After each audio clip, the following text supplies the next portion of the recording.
The storm clouds above the quiet college town in Texas seemed more than weather. They felt like a warning. The sky was dim and swollen with rain, and the streets glimmered slick and gray. Mark Davis, a tired figure of determination and frustration, dragged his feet along the sidewalk. His backpack clung heavily to one shoulder, and his gaze stayed fixed on the wet pavement, as though the weight of his worries might be hiding in the cracks. Just 23, Mark was nearly at the end of law school, but burdened with far more than textbooks and finals. His part-time job barely paid rent, the debts of his late father loomed mercilessly over him, and his family's needs were endless. Every day it felt as though the world was folding tighter around him, pressing the air from his lungs. Then his phone buzzed. The vibration jolted him from his grim reflection. He quickly answered, voice steady, though his mind was scattered. Mark Davis speaking. What followed was not the ordinary voice of a classmate or a creditor. It was smooth, assured, commanding. Mr. Davis, this is Eleanor Brooks. We need to meet. It is about your financial condition. Mark stopped beneath the dripping branches of a tree, frowning as he tried to place the name. I'm sorry. Who exactly are you? And how do you— I know enough, she interrupted without hesitation. Her voice held the kind of poise that came from a lifetime of being obeyed. Brooks Bistro, 7 o'clock. Be there. The line clicked dead. For a few stunned moments, Mark stood among the restless rain and passing headlights, caught between suspicion and curiosity. But curiosity won. Hours later, soaked through and clutching his jacket uselessly against the storm, he hurried inside the upscale bistro glowing with warmth and light. There, waiting with the calm of a chess master at the first move, sat Eleanor Brooks. She was unlike anyone Mark had ever met. Silver-haired, sharply dressed, her tailored suit echoing wealth and precision. She lifted her chin when she saw him. Mark, she greeted firmly, motioning to the chair. Her tone was soft only on the surface, but beneath it pulsed authority. Mark hesitated, then sat. Mrs. Brooks, what is this about? She smiled faintly. Straight to the point. Good. I know your late father's debts. I know about your part-time work. I know how thin the line is that you're balancing on. She stirred her tea with absolute leisure before continuing. And I want to offer you a way out. Mark blinked. And what exactly would that be? She set down her cup, her clear eyes pinning him where he sat. Marry me. He thought for a moment he had misheard the rainstorm outside. He almost laughed. Excuse me? You heard me, Eleanor continued steadily. This is not romance, it is an arrangement. I'll clear your debts, secure your future, and in return, you'll be my husband. His laugh was sharp, disbelieving. You're serious? Why me? You don't even know who I am. Exactly, she replied. You are young, you are unattached. And you, more than most, understand desperation. I don't need love, Mr. Davis. I need companionship, a partner by name and presence alone. Think of it as you would a contract. Mark pushed back from the table slightly, confusion and unease twisting through him. This is insane. What's in it for you? For the first time, her voice faltered into something almost vulnerable. I have lived much of my life in silence. No children, no real family. I want to maintain my estate, my legacy, with dignity. To do that, a husband completes the image. That is your role. Mark exhaled in a rush and stood abruptly, the chair legs scraping. I need to think. Of course, she replied with calm steeliness. But don't take too long. My offers do not last forever. Rain soaked through Mark's clothes on the walk home, but the storm inside his head drowned it out. That night at the kitchen table, he confessed Eleanor's proposition to his mother. Her face, pale with illness, seemed to fold further under the weight of his words. I know it sounds unthinkable, she whispered. But maybe if she is willing to help, it could save us. Mark stared down at his shaking hands. You're asking me to marry a stranger, someone I don't love, just to fix our lives? She reached for him, voice trembling.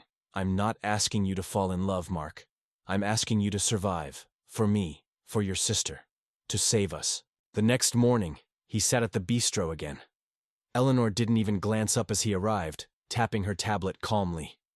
Well, have you decided? Mark inhaled slowly. I'll do it. Her smile flickered only faintly, as if she'd known all along. Good. Arrangements begin immediately. A week later, Mark Davis stood inside a courthouse too small for the enormity of what he was doing. Eleanor's lawyer and a notary passed the papers with clinical efficiency, and within minutes the vows were spoken. Even as Mark said them, the words tasted hollow. Eleanor slipped a ring on his finger and smiled. A smile calculated, not warm. "Welcome to your new life, Mr. Davis," she said. Outside, rain drifted down again, as though the sky itself disapproved. When Mark caught his reflection in a rain pool by the courthouse steps, he wondered with a shudder, had he rescued his family, or simply bartered away his soul? The Brooks estate was nothing short of a fortress of wealth. Towering columns, flawless stone, an ominous stillness behind its curtained windows. When the cab dropped him at its gates, Mark felt more prisoner than guest. Inside, Eleanor greeted him with cold precision. "Welcome, Mr. Davis." The way she used his name sent a shiver racing along his spine. "Dinner is at 7. His room was opulent. Velvet drapes, antique furniture, endless views of gardens trimmed into unnatural perfection. Yet despite its luxury, it felt barren, a place without breath. That night, at the impossibly long dining table, Eleanor sliced her meal with surgical calm. "You're settling in?" she asked. Mark replied carefully. "It's different, almost too large. You'll get used to it, or you won't," she answered flatly. Something dark lingered in her words. When Mark cautiously mentioned her late husband, her knife paused, her eyes glittering. She spoke softly. "He crossed paths with your father once. Not all paths end well." His pulse quickened. "What do you mean?" "Unfinished business has a way of lingering." Her wineglass caught the light as she raised it. "Soon, you'll understand why I chose you." Nights in the mansion grew heavier by the day. The staff muttered to each other, voices dropping when he appeared. He heard whispers, unfinished sentences, hints of unease. Locked doors lined the corridors like silent sentries. One evening, in the library, he spotted a small ornate key left carelessly on Eleanor's desk. Heart racing, he slipped it into his pocket. That night he crept softly along the corridor, shadows sliding around him. At the chosen door, he pressed the key into the lock. It clicked, loud as thunder in the hush. Inside lay a room frozen in time. Dusty picture frames held images of Eleanor young, her husband alive, and documents littered the desk. Contracts, letters, accusations, his father's name in black ink scrawled with venom. "You ruined my family with your betrayal." Beneath them, Mark froze at the sight of a marriage license written in his own name, dated weeks before they'd even met. Beside it, a diary, the smooth, slanted handwriting chilling in its revelations. Eleanor's very words. "I will take from him what his father took from me. He will be my pawn." The door creaked. A shadow stretched across the floor. "Enjoying yourself?" Eleanor's voice cut through him like a knife. She stepped forward, her face an elegant mask concealing fire. Mark turned in fear and anger, fists clenched. "Why did you really marry me? Was this about my father? This is revenge." Her eyes sharpened into steel. "It is not your place to ask questions. Do as you're told, and this arrangement will leave you richer than you began. Isn't that enough?" Mark's voice grew steady, though his chest burned. "Enough?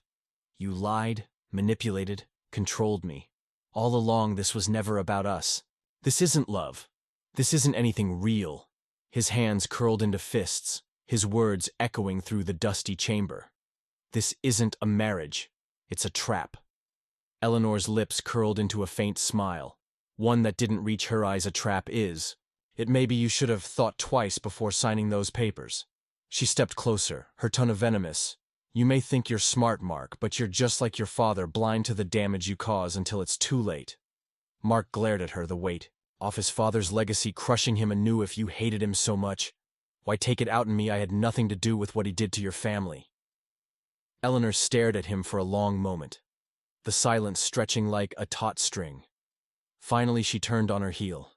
You're an over-your-head Mark. Stay out of matters that don't concern you with that. She left the room, her footsteps fading down the hall later. That night Mark lay wide awake in bed, his mind racing. Eleanor's words haunted him, but so did the documents. In diary, why had she gone to such lengths to entangle him in her schemes? Was it really just about revenge? His thoughts were interrupted by the faint sound of Eleanor's voice. He slipped out of bed and crept toward her study, pressing his ear against the door. Make sure the transfer is complete, Eleanor said, her tone sharp and commanding. We can't let them back out. Now time is running out. Mark's blood ran cold. Whatever wash happened, he was in deeper than he'd ever imagined. Mark sat alone in the grand library, his mind a whirlpool of fear and confusion. Eleanor's cryptic words and the damning contents of the locked room made it clear he was in over his head. The once imposing estate now felt like a gilded prison, its luxurious trappings concealing dark secrets. That evening, Mark approached Mr. Harris, the estate's head butler, a man whose calm demeanor suggested he'd seen and heard more than he let on. Mark, Mr. Harris, I need your help. Something isn't right here. The older man regarded him with a steady gaze, his hands clasped behind his back. Mr. Harris, I was wondering how long it would take before you came to me. Mark, you know something, don't you, about Eleanor?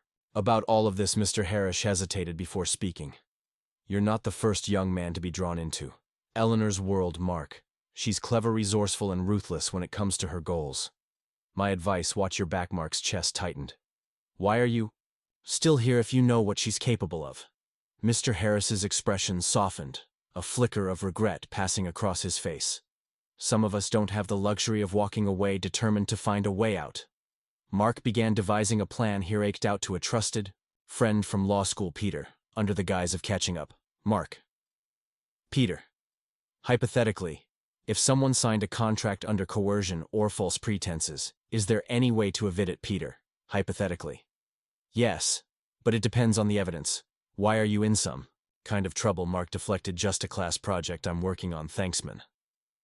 The next few days, Mark carefully searched Eleanor's office whenever she was away, hoping to uncover something that could explain her obsession with his father. Late one night, as he rifled through her desk, he found an envelope addressed to his father. The letter was a scathing condemnation written by Eleanor herself. It accused Mark's father of embezzlement, fraud, and deceit that had led to the financial ruin of Eleanor's family, and ultimately the death of her husband. You left us with nothing. My husband's heart couldn't take the stress, and he's gone because of you. I will see to it that your family pays for what you've done. Mark's stomach churned. Eleanor's actions weren't just about reclaiming her fortune. They were about revenge fueled by years of pain and anger. Returning the letter to its hiding place, Mark resolved to act. He couldn't allow Eleanor to use him as a tool for her vendetta. That night he began mapping out possible escape routes from the estate, but Eleanor's sharp instincts caught wind of his unease. The next morning she found him in the breakfast room, her icy presence cutting through the quiet. Eleanor. You've been busy, haven't you? Mark froze his spoon halfway to his mouth. I don't know what you're talking about. Eleanor smiled coldly. Don't play coy with me, Mark. If you think you can outsmart me, you're sorely mistaken. I've dealt with far craftier opponents than you. Mark swallowed hard, trying to keep his voice steady. I don't know what you're accusing me of, but I'm not doing anything wrong. Eleanor leaned closer, her voice dropping to a venomous whisper. If you betray me, you'll wish you hadn't. Remember that. She straightened and left the room, leaving Mark to grapple with the growing realization that escape might be more dangerous than staying, but staying meant surrendering his life to Eleanor's twisted plans. A fate here, fused to accept the heir in the estate, felt charged as Mark paced the library, the weight of his discovery pressing heavily on his shoulders. The private investigator he'd quietly hired had just left, confirming the devastating truth. Eleanor's late husband, Harold Brooks, had been swindled by Mark's father in a fraudulent real estate deal that stripped the Brooks family of their fortune. Harold's death from a heart attack soon after was the final blow, leaving Eleanor embittered and determined to exact revenge. Eleanor's proposal to marry Mark had been more than a calculated plan to settle scores. It was a way to make his family suffer even from beyond the grave. Mark clenched his fists, anger coursing through him. How could she blame him for his father's sins? But as much as he resented Eleanor's actions, he couldn't deny the pain that had driven her. That evening, Mark met his law school friend Peter in secret. With Peter's help, he compiled the evidence he had collected from Eleanor's office, and the investigators' findings. Among the documents they discovered Eleanor's involvement in current business, dealings that bordered on illegal shady partnership and falsified reports designed to rebuild her empire, at any cost. Peter Mark, this is enough to take her down. But you need to be careful. If she realizes you're onto her, there's no telling what she might do. Mark nodded grimly. She's already done enough damage. It's time to end this. The next morning, Mark waited in the grand sitting room, the evidence tucked securely in his bag. When Eleanor finally entered, her icy composure intact, he stood to face her. Mark, we need to talk. Eleanor raised Raydan eyebrow. Her tone clipped. Is that so? What could possibly be so urgent? Mark's voice was firm as he pulled out the documents. I know everything about my father, about Harold, about what you've been doing to rebuild your fortune. For the first time, Eleanor's calm exterior faltered. Her eyes flicked to the papers in Mark's hand. Eleanor, you've been snooping again, haven't you? Do you even understand what your father did to my family? Mark stepped closer, his voice rising. I understand that wronged you, but what about the people you've hurt along the way? What about me? I didn't do anything to deserve this.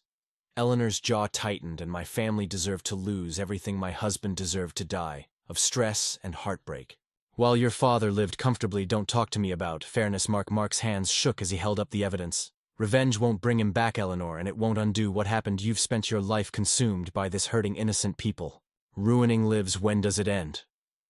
Elena's shoulders sagged slightly, and for a fleeting moment Mark thought he saw something close to regret in her eyes. Eleanor softly, you remind me of him. You know, Harold, that same fire, that same stubbornness. I didn't expect to feel anything for you, Mark. But here we are. Mark hesitated, caught off guard by her admission. If you really feel that way, then stop this. Let it go before it's too late. But before Eleanor could respond, the sound of car tires crunching on gravel echoed through the estate. Moments later, uniformed police officers entered the room, followed by Peter. Officer Eleanor Brooks, we have a warrant for your arrest. You're being charged with multiple counts of fraud and conspiracy. Eleanor's face hardened as she looked from the officers to Mark. Eleanor, you called them. Mark met her gaze, his voice steady. You left me no choice as the officers. Led Eleanor away. She turned back to Mark one last time. Eleanor, you may think you've won, Mark, but revenge isn't so easily undone. Be careful it doesn't consume you too. Mark watched her go, a mixture of relief and sadness washing over him. He had exposed the truth and protected himself, but the weight of Eleanor's parting words lingered. Was Sherite would the shadow of their shared past ever truly fade? The Gav's sharp bang echoed through the courtroom, signaling the end of Eleanor Brooks's trial. Mark sat silently in the back row, watching as the once commanding woman he'd married faced the consequences of her actions. Despite everything his testimony had helped reduce her sentence, he hadn't done it out of sympathy, but out of a deep understanding of the complexities of their shared story. Eleanor turned briefly in her seat, her gaze meeting Mark's for the first time. There was no trace of the cold calculation that had defined her before. Instead, she offered a faint, almost apologetic nod. Days later, Mark was summoned to the estate one final time. The grand house, once intimidating and desolating, now felt empty. Eleanor had arranged for him to receive the property's deed. The estate lawyer handed Mark a letter in Ellen's elegant handwriting. It was never about the money, Mark. It was about closure. Harold deserved justice. But I lost sight of what truly mattered. You've shown me something I thought I'd forgotten: the capacity to move forward. This estate is no longer a monument to my pain. It can be something more. Use it well. Mark sold the estate, a decision that came easily. Its grandeur had been a gilded cage for both him and Eleanor. The proceeds allowed him to pay off his family's debts, finally freeing his mother from the shadow of his father's mistakes. With the remainder of the funds, Mark established a scholarship fund in Harold Brooks's name. It was a way to honor the man who had unknowingly become a casualty in the feud between two families. Mark's return to law school felt like a homecoming. This time he was more determined than ever to use his education for good. He interned at Allegal AIDS Center, helping individuals who, like Eleanor, had been wronged, and left without course. One crisp autumn afternoon, a letter arrived for Mark. The handwriting was instantly recognizable. He sat on a park bench near campus and unfolded the paper. Eleanor's letter. Mark, I've had much time to reflect. 4 years, I believed. That revenge would health the wounds Harold's death left behind. But I see now that revenge is its own prison. Your kindness, even in the face of my mistakes, taught me something I never expected. Forgiveness is not weakness, it is strength. Thank you for being better than the world around you. Thank you for showing me that we can break the cycles we inherit. I hope you find the happiness. I never could. Elena. Mark stared at the letter for a long time, the words sinking in. He folded it carefully and tucked it into his jacket pocket, feeling an odd sense of peace. A year after Eleanor's arrest, Mark stood before a group of scholarship recipients at Asmal's ceremony. Behind him hung a simple plaque, the Harold Brooks Scholarship Fund for Second Chances. Mark spoke with conviction. This fund isn't just about money, it's about creating opportunities for those who might otherwise be forgotten. It's about turning pain into purpose. After the ceremony, he sat alone for a moment, reflecting on the whirlwind of the past year. His path had been irrevocably altered, but for the first time, he felt he was walking in the right direction. Mark walks away from the ceremony, a soft smile on his face. He glances up at the clear sky, feeling the weight of the past. Finally lifting Eleanor's letter remains in his pocket, a quiet reminder of the lessons they both learned about redemption, justice, and the transformative power of forgiveness. Thank you for joining us on this incredible journey of resilience, redemption, and forgiveness. Mark's story reminds us that even in the face of betrayal and hardship, the choices we make can lead us to healing and new beginnings. If this story touched your heart and left you inspired, don't forget to give it a thumbs up and share it with your friends and loved ones. Let's spread the message of hope and second chances far and wide. And if you haven't already, subscribe to Soul-Stirring Stories for more heartfelt tales that move your soul and remind us all of the power of compassion, forgiveness, and love. Thank you for watching, and we'll see you next time with another story. Until then, take care and remember to cherish the lessons life brings.